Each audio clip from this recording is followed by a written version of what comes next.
Imagine standing at the edge of the world as it ends. 252 million years ago, something happened on Earth that had never happened before and has never happened since. In the span of a geological heartbeat, perhaps just 60,000 years, maybe less 96% of all species in the ocean simply vanished. On land, 70% of all vertebrate life disappeared.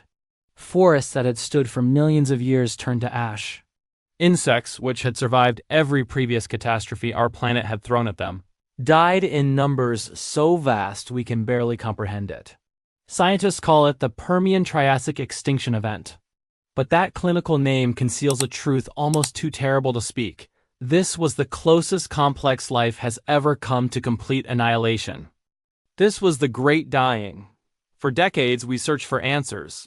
What could kill almost everything?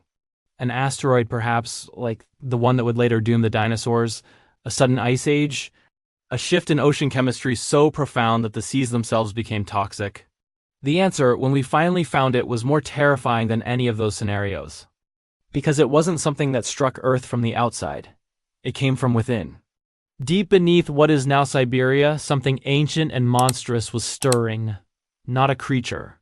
Not a force of conscious malice. But something far more powerful. The Earth itself preparing to bleed. The evidence lay hidden for eons, buried under taiga and tundra, waiting for human curiosity to uncover it. When geologists finally pieced together the clues, they found themselves staring at the remains of the largest volcanic event in recorded geological history. An eruption so massive, so prolonged, that it covered an area larger than Western Europe with lava flows more than 2 miles deep in places. The Siberian Traps, we call them now. A name that fails to capture the magnitude of what occurred. This wasn't a volcano in any sense we normally understand. This was the Earth opening up and pouring out its molten interior for almost 1 million years. But here is what haunts those who study this ancient catastrophe. The lava itself didn't kill the world. What killed the world was everything that came with it, the gases, the acids, the chain reaction of environmental collapse that followed. The Earth didn't just erupt, it poisoned itself. How does a planet die? How does life, which had spent billions of years becoming diverse and resilient, suddenly find itself on the brink of extinction? And perhaps most unsettling of all, could it happen again? The world before the fire. To understand what was lost, we must first understand what existed. The late Permian period was a world almost alien to our eyes, yet thriving with life in ways that would never be seen again. The supercontinent Pangaea stretched across the globe like a vast, unbroken landmass, all of Earth's continents fused into one. From pole to pole, you could walk across nearly all the dry land on the planet without ever crossing an ocean. This was a world of extremes. The interior of Pangaea was a desert wasteland so far from any sea that rain rarely fell. Temperatures soared to levels that would kill most modern animals. But along the coasts, life flourished with an exuberance that defied the harsh continental heart. The oceans teemed with creatures that have no living counterparts. Trilobites, those ancient armored mariners, still crawled across the seafloor after surviving for nearly 300 million years. Brachiopods filtered the warm waters. Ammonites spiraled through ancient currents. Coral reefs stretched along tropical shores, built by organisms entirely different from the corals we know today. On land, the first great flowering of terrestrial life was reaching its zenith. These weren't the dinosaurs, they wouldn't arrive for another 20 million years. Instead, strange synapsids ruled the Earth. Some resembled reptiles, others bore hints of the mammals that would eventually evolve from their lineage. Creatures like Gorgonops, a saber-toothed predator, stalked through forests of seed ferns and conifers. Herbivores the size of modern cattle browsed on vegetation that had only recently learned to grow tall. The world was finding its rhythm. Life had conquered the land only recently in geological terms, barely 200 million years before. Plants had developed roots, seeds, and wood. Animals had evolved lungs, waterproof skin, and the ability to lay eggs on dry land. The great experiment of terrestrial existence was succeeding beyond anything the Cambrian seas could have predicted. The climate was warm, warmer than our modern world, but stable enough for ecosystems to mature and diversify.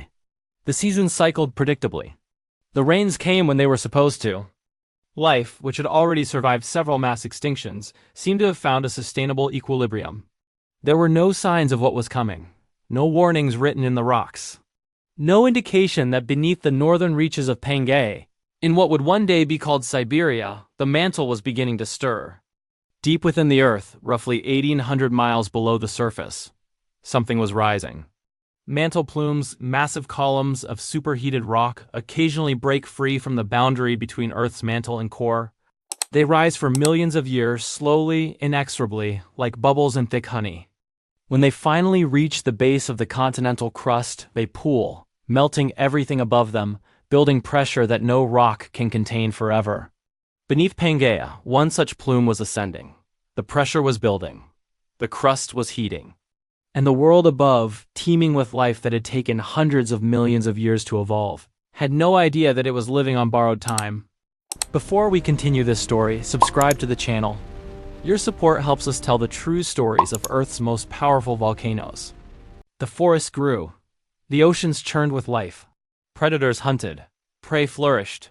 Generation after generation, species refined themselves, adapted, thrived. Evolution was writing stories in flesh and bone that seemed destined to continue for millions of years more. But deep below, in the darkness and heat where no life could exist, the countdown had already begun. The Earth splits open. That eruption, when it finally came, did not announce itself with a single explosive moment. There was no catastrophic blast that darkened the skies in an instant. What happened in Siberia was something far more relentless, far more patient in its destruction. The crust fractured. Not in one place, but across thousands of square miles. Imagine the ground itself tearing open like fabric under too much strain, revealing the incandescent fury beneath.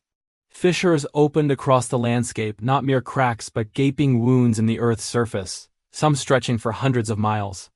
And from these wounds, the Earth began to bleed lava. This wasn't the explosive volcanism we typically imagine, with towering cones hurling ash and rock into the stratosphere. This was effusive eruption on a scale that defies human comprehension. Lava poured from the fissures in rivers of molten rock, each flow sometimes traveling over 60 miles before finally cooling and hardening. The temperatures reached 2,000 degrees Fahrenheit. Everything in the path of these rivers, forests, wetlands, every living thing was incinerated or buried. But here's what makes the Siberian traps uniquely catastrophic. This wasn't a brief event. The eruptions continued for hundreds of thousands of years. Perhaps as long as 2 million years, though the most intense phase, the killing phase, likely lasted around 60,000 years. To put that in perspective, all of recorded human history spans less than 6,000 years. The Siberian traps erupted for 10 times longer than humans have been writing. Layer upon layer of basaltic lava accumulated. In some regions, the flows stacked more than 2 miles deep. An area larger than Western Europe, roughly 2 million square miles, became entombed beneath successive floods of molten rock. If you could have watched from space, you would have seen a glowing scar spreading across the northern reaches of Pangaea, pulsing with each new eruption, growing larger year after year, century after century. The immediate destruction was total within the eruptive zone.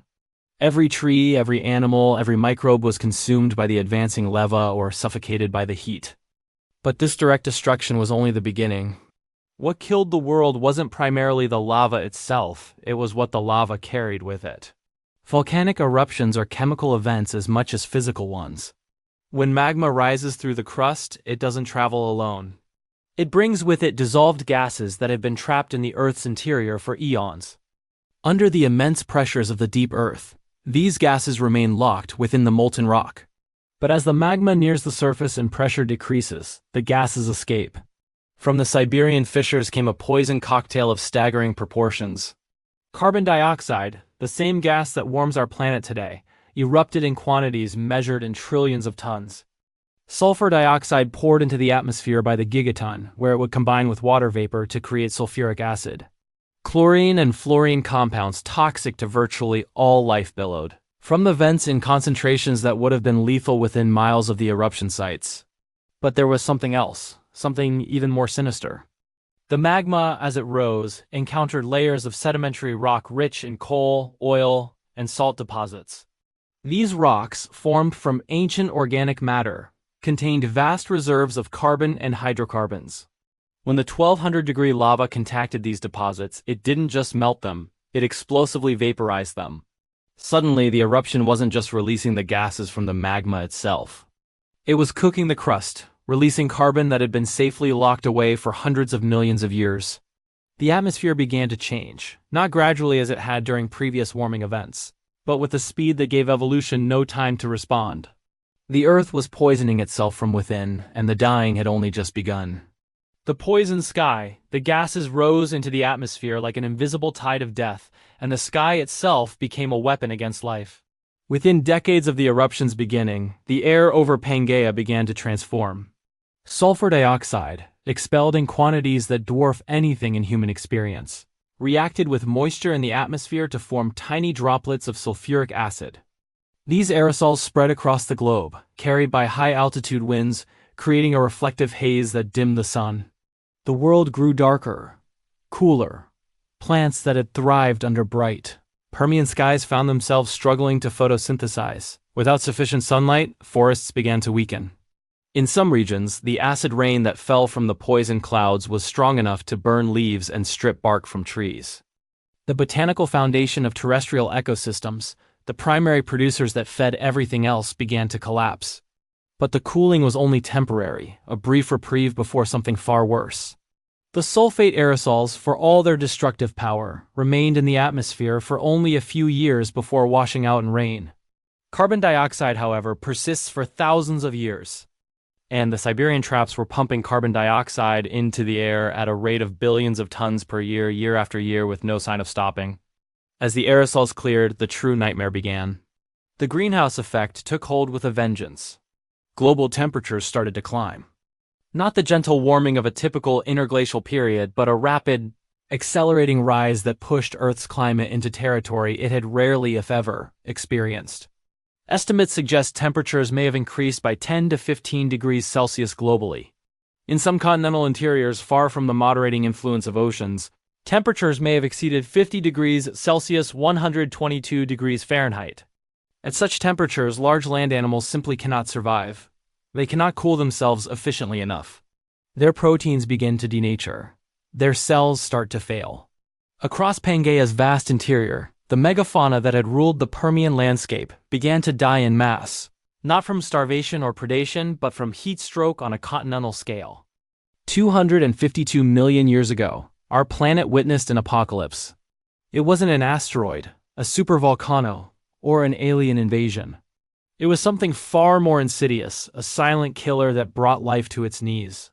This event is known as the Great Dying, the Permian Triassic extinction, and it was the closest life on Earth has ever come to being completely wiped out. So, what exactly happened? How did over 90% of all species vanish from the face of the Earth? To understand the scale of this catastrophe, we need to picture the world back then. The continents were fused together into one massive supercontinent called Pangaea. The climate was generally warm and arid. On land, strange, mammal-like reptiles called synapsids were the dominant animals. Creatures like the saber-toothed gorgonops roamed the vast plains, while bulky, herbivorous Lystrosaurus munched on tough vegetation. The oceans were teeming with life, too, trilobites, giant sea scorpions, and intricate coral reefs that dwarfed anything we have today. Life was diverse, complex, and seemingly stable. But deep beneath the Earth's surface, in a region we now call Siberia, a time bomb was ticking. The trigger for the Great Dying was a series of massive volcanic eruptions known as the Siberian Traps. Now is a series of massive volcanic eruptions known as the Siberian Traps.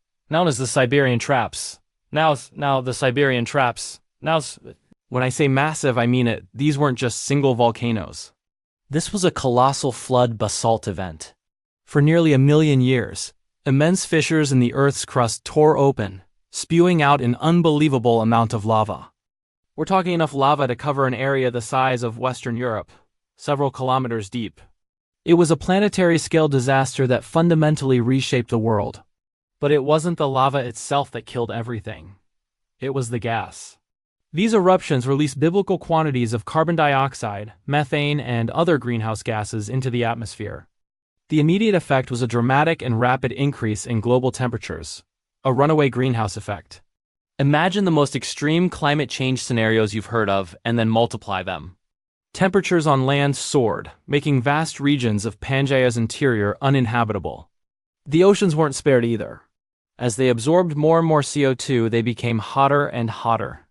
A warmer ocean holds less dissolved oxygen, creating vast dead zones where marine life simply suffocated.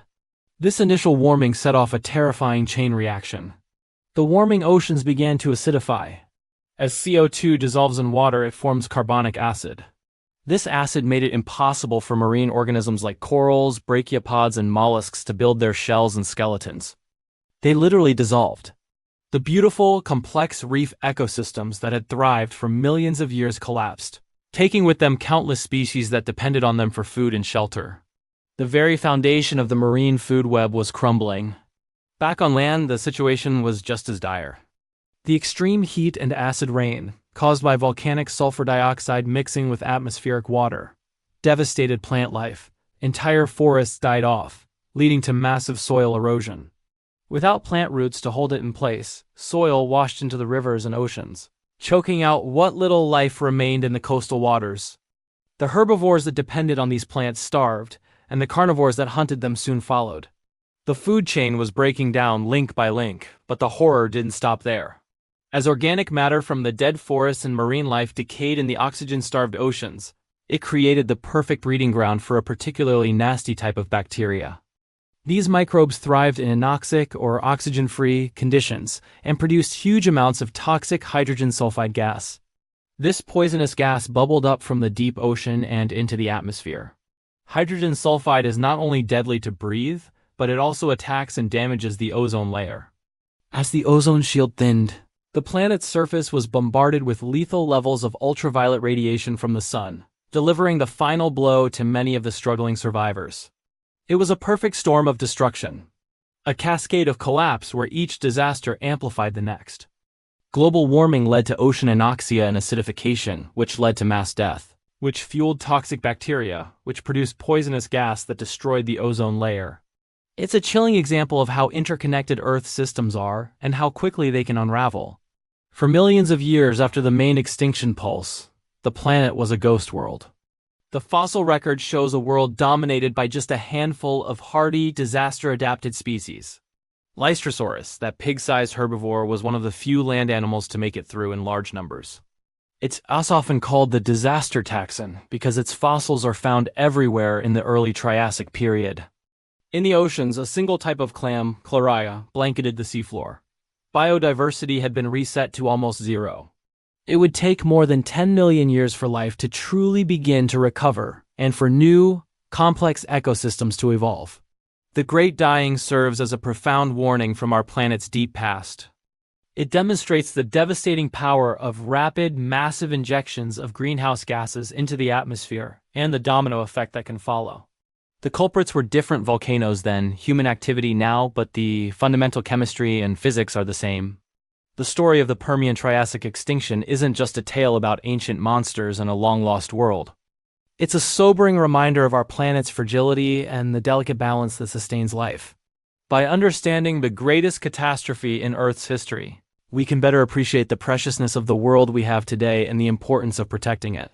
Thank you so much for joining me on this journey back in time. If you found this story as fascinating and terrifying as I do, please hit that like button and subscribe for more deep dives into our planet's incredible history. Let me know in the comments what other geological or paleontological mysteries you'd like to explore next. Thanks for watching, and I'll see you in the next one. In the oceans, the chain of collapse was equally devastating. Phytoplankton, the microscopic photosynthesizers that form the base of marine food webs, died in the acidifying, warming water. Without phytoplankton, the zooplankton that fed on them starved. Without zooplankton, small fish disappeared. Without small fish, larger predators had nothing to hunt. The entire marine food web, from the smallest drifting organisms to the largest swimmers, unraveled.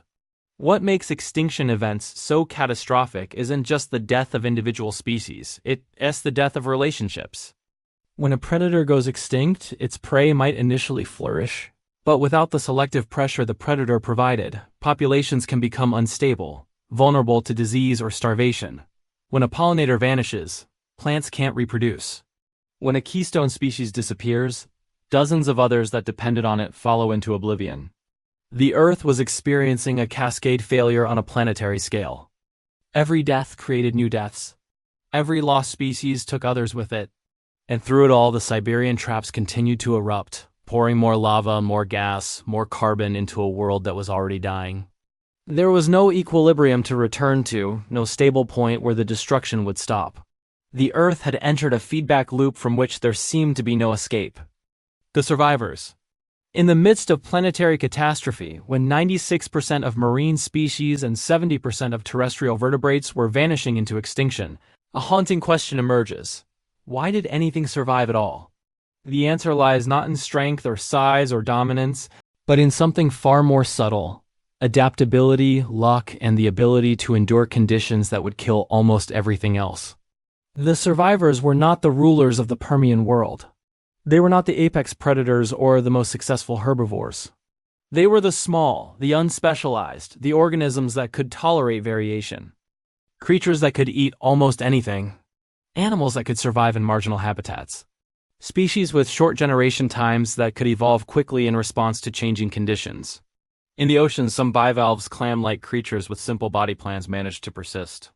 They could burrow into sediment, shelter from the poisoned water, slow their metabolisms to near dormancy. Certain species of fish that could tolerate low oxygen survived in isolated pockets where conditions were slightly less lethal.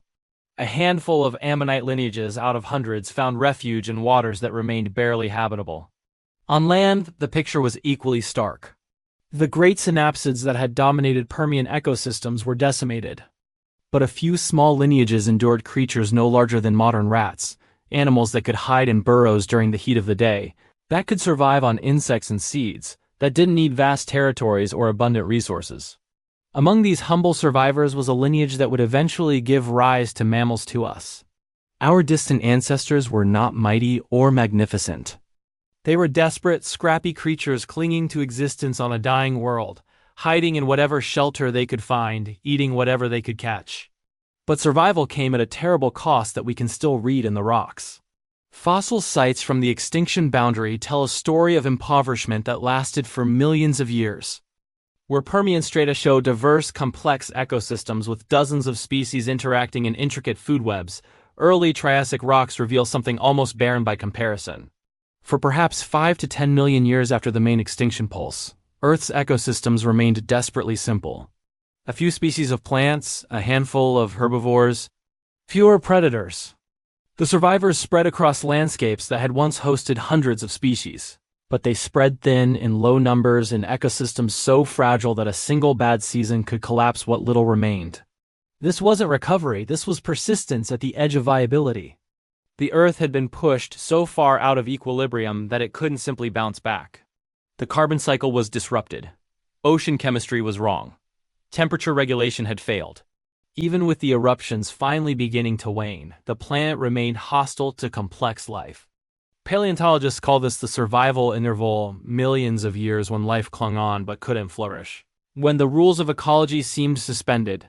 Normally, when a catastrophe creates empty niches, evolution rushes to fill them. New species arise quickly to exploit available resources. But after the Great Dying, this didn't happen.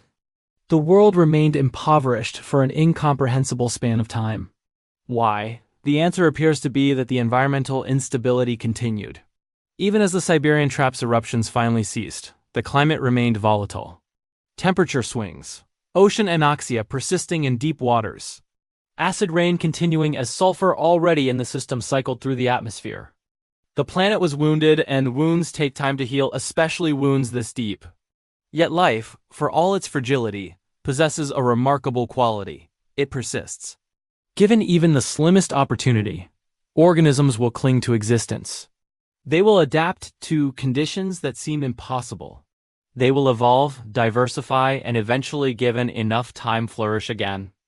In isolated pockets across Pangaea, in sheltered bays and protected valleys, the survivors began the slow work of rebuilding. Each generation slightly better adapted to the new world than the last. Each millennium seeing a few more species appear, a few more ecological relationships form. The dinosaurs, which would come to dominate the Mesozoic world, didn't yet exist. But their ancestors were there, among the survivors, small reptiles that had endured what the great synapsids could not. The seeds of future dominance were being sown. though it would take millions of years for those seeds to sprout. The Great Dying had rewritten the rules of life on Earth, and nothing would ever be the same. For most of human history, we had no idea this catastrophe had ever occurred. The rocks held their secrets in silence, waiting for us to develop the tools and knowledge to read them. The first hints came in the 19th century, when geologists began to notice something strange in the fossil record. There were layers of rock rich with the remains of ancient life trilobites, brachiopods, bizarre creatures unlike anything alive today. Then, quite suddenly, those fossils disappeared. Above a certain boundary in the rock, the diversity of life was dramatically reduced. It was as if someone had turned a page in Earth's history, and the story that continued was written in a completely different language. Early scientists called this boundary the Permian-Triassic transition, marking it as the end of the Paleozoic era and the beginning of the Mesozoic. But they didn't understand what they were looking at. They didn't know they had discovered evidence of the worst mass extinction in the history of complex life. The breakthrough came slowly, piece by piece, as geology evolved from descriptive science into something far more precise. Radiometric dating, developed in the 20th century, allowed scientists to determine the absolute age of rocks. Suddenly, we could measure not just the sequence of events, but their timing. The boundary wasn't just a change in fossils, it was a specific moment in time, occurring approximately 252 million years ago. But what had caused it? For decades, the question haunted geologists and paleontologists. The extinction was too massive, too thorough to be explained by ordinary environmental change. Something extraordinary must have happened. The answer was hiding in Siberia, buried under taiga forest and frozen tundra. Russian geologists had known for over a century that vast areas of Siberia were covered by ancient lava flows, the traps. They called them from the Swedish word stairs, describing the step-like appearance of the weathered basalt. But it wasn't until sophisticated dating techniques were applied to these rocks that the terrible truth emerged. The Siberian traps erupted at exactly the same time as the Permian-Triassic extinction. Not approximately, not within a few million years. At the same time, the correlation was undeniable. Still, correlation alone doesn't prove causation. Scientists needed to understand the mechanism. How could volcanic eruptions, even enormous ones, kill 96% of marine species? Lava flows, after all, are local phenomena. They destroy everything in their path, but their path is limited. How could eruptions in Siberia kill life on the other side of the planet? The answer came from studying the chemistry preserved in rocks from the extinction boundary. Geochemists discovered evidence of rapid climate change carbon isotope ratios that indicated massive inputs of carbon dioxide. They found markers of ocean acidification, of anoxia, of temperature spikes that matched the predictions from greenhouse gas modeling. In deep ocean sediments, they discovered layers depleted in oxygen-sensitive elements, proving that the oceans had indeed lost their oxygen. In terrestrial deposits, they found evidence of forest fires on a continental scale, and chemical signatures of the coal and organic-rich rocks that had been combusted by the intruding magma.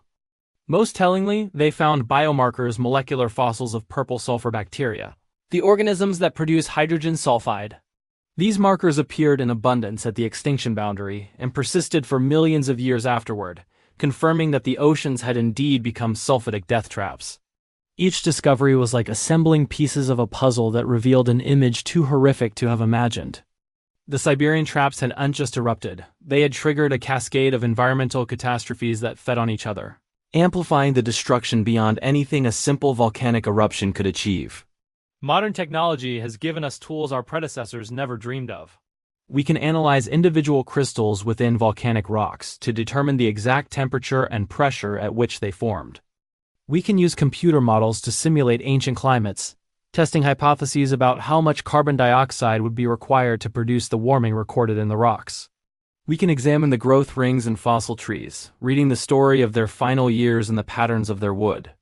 And what these tools tell us is sobering. The Great Dying was not a single event, but a drawn-out catastrophe that may have occurred in multiple pulses, each one killing a new wave of species, each one pushing Earth systems further from equilibrium. The rocks also reveal something unexpected, hints that life might have begun to recover, only to be struck down again by renewed volcanic activity. False starts at rebuilding ecosystems, crushed by subsequent pulses of extinction. This would explain why the survival interval lasted so long. Every time life began to gain a foothold, another wave of destruction swept it away.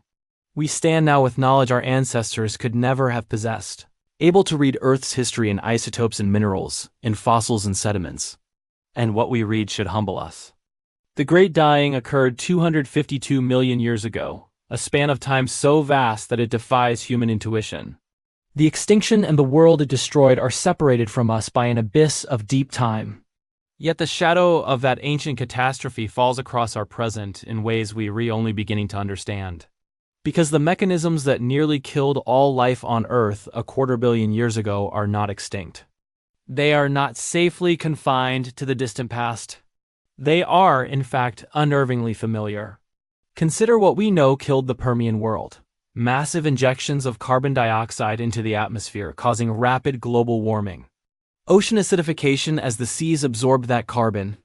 Oxygen depletion in warming oceans. The cascade of ecosystem collapse as climate changed faster than evolution could respond. Now consider our present moment. Since the Industrial Revolution, humans have released approximately 2 trillion tons of carbon dioxide into the atmosphere by burning fossil fuels, coal, oil, and natural gas that formed from organic matter buried millions of years ago. We are, in essence, doing what the Siberian traps did, taking carbon that was safely locked away in geological reservoirs and releasing it into the atmosphere. Imagine a world almost completely wiped clean. Not by an asteroid, but by something from within the Earth itself. 252 million years ago, a series of massive volcanic eruptions in what is now Siberia tore the planet apart. This wasn't a single explosion, but a slow, relentless bleed of poison into the atmosphere, lasting for hundreds of thousands of years. This event, known as the Permian Triassic extinction, or the Great Dying, was the closest life on Earth has ever come to being completely extinguished. It wiped out over 90% of marine species and 70% of life on land. The world was left a desolate, toxic wasteland. Now let's fast forward to today. The scale is different, of course. Those Siberian volcanoes released carbon for hundreds of thousands of years. Our industrial society has only been at it for about 2 centuries. But here's the truly terrifying part. The rate at which we are currently pumping carbon into the atmosphere is actually faster than it was during that ancient apocalypse. Think about that. We are running a global experiment with our planet, and the only comparable event in the history of complex life was a catastrophe that nearly ended it all. The warning signs are already here, echoing the past. Our oceans are acidifying, their pH dropping as they absorb the colossal amounts of carbon we produce. This is a direct parallel to the chemical changes that devastated Permian seas. Coral reefs, the vibrant, bustling cities of our modern oceans, are bleaching and dying on a global scale. Just like the ancient reefs that vanished during the Great Dying, we're seeing the expansion of oxygen-depleted dead zones in coastal waters all over the world, suffocating marine life. And global temperatures have already risen by about 1 degree Celsius, with much more warming already locked in by the greenhouse gases we've emitted. We haven't reached Permian levels of catastrophe yet. The extinctions we're seeing now, while deeply alarming, are not on the scale of the Great Dying. But the trajectory, the direction we are heading, is unmistakable. The parallels are too clear to ignore. We are pushing the very systems that support our existence to their limits, testing them in ways they haven't been tested for 250 million years. There is, however, one massive, crucial difference between then and now. Us. Awareness. The Permian world had no idea what was happening. The trilobites and giant amphibians couldn't comprehend the chemistry of their own demise. Life could only react, adapt, or perish. We are different. We can read the story written in the rocks. We can understand the atmospheric chemistry. We can build complex models to predict the consequences of our actions. We possess the knowledge to see the cliff edge we're racing towards. And that means we also possess the potential ability to slam on the brakes and choose a different path. But will we? That is the ultimate question. Knowing something is not the same as doing something about it. Understanding a problem doesn't magically solve it, especially when the solution involves transforming the very economic and energy systems that billions of people depend on for their daily lives. The challenge is monumental. But the geological record doesn't just offer us a stark warning. It also offers a strange kind of hope, a sense of perspective. The Earth did recover from the Great Dying. It took millions of years, an almost unimaginable span of suffering and ecological poverty. But life, resilient and relentless, eventually flourished again. New species evolved to fill the empty world. New ecosystems took shape.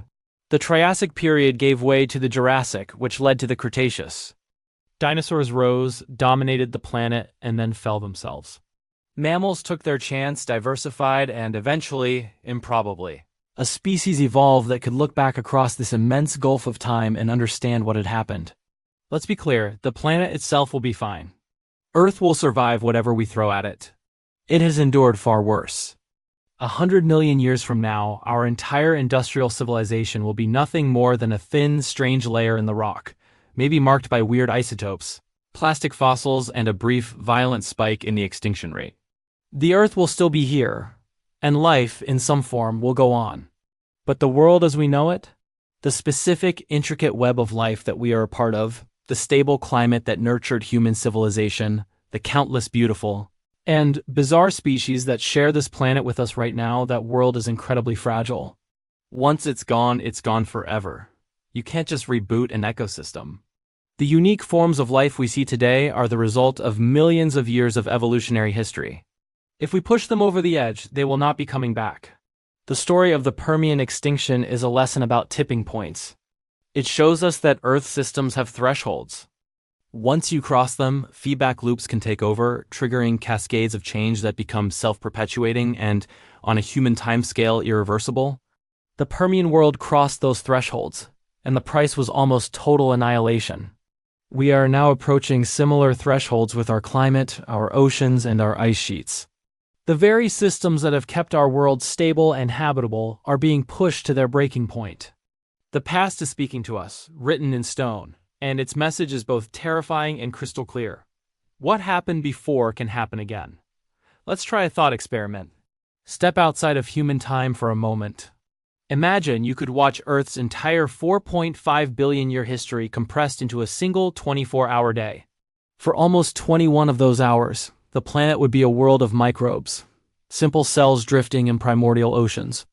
The first complex animals and plants would only appear in the final 2 hours. The Great Dying, a planet-altering catastrophe, would flash by in less than a second, a brutal, instantaneous flicker. And all of human civilization? Every kingdom, every empire, every war, every discovery, every single thing we've ever recorded, all of it would happen in the last tenth of the final second of that day. This is the long view that geology gives us. It's a perspective where even disasters that last for millennia are just brief moments, and recovery times that seem eternal to us are just pauses in life's relentless march. The Great Dying wasn't the end of Earth's story. It was a dramatic punctuation mark, a devastating reset, but ultimately, it was a transition. The Triassic world that rose from the ashes was bizarre and impoverished at first, but it was also a world of opportunity. Empty niches were waiting to be filled. New evolutionary paths were open. The descendants of the few survivors inherited a planet their ancestors could never have imagined. Within 10 million years, a blink of an eye in geological time, the oceans were teeming with life again. Different life, for sure. The iconic trilobites were gone forever. But new creatures rose to take their place. Strange marine reptiles like the dolphin-like ichthyosaurs became the new rulers of the sea. On land, the ancestors of the dinosaurs began their long, spectacular reign. By 20 million years after the extinction, the planet wasn't just surviving. It was thriving, diversifying with an exuberance that rivaled the world before the catastrophe. The wound had healed, leaving behind a scar in the rock for us to find. A permanent reminder of the planet's fragility and its incredible power to recover. The question for us, in our tiny fraction of a second, is what kind of mark we choose to leave behind. Thank you for watching. If this story from our planet's deep past gave you a new perspective, consider liking this video and subscribing for more journeys into the history and future of our world. See you next time. This pattern catastrophe followed by recovery and innovation has repeated itself throughout Earth's history. 5 major mass extinctions have occurred over the past 500 million years, each one reshaping life on our planet. The Permian extinction was the worst, but it was not unique in its basic arc. Life is both fragile and resilient, capable of being nearly destroyed yet somehow finding a way forward. For the survivors of each extinction event, the world that followed must have seemed alien, hostile, wrong. But for their descendants, generations removed from the catastrophe, it was simply the world, the only world they'd ever known. Adaptation operates on evolutionary timescales, not individual lifetimes. What one generation experiences as apocalypse, their distant descendants may experience as normal.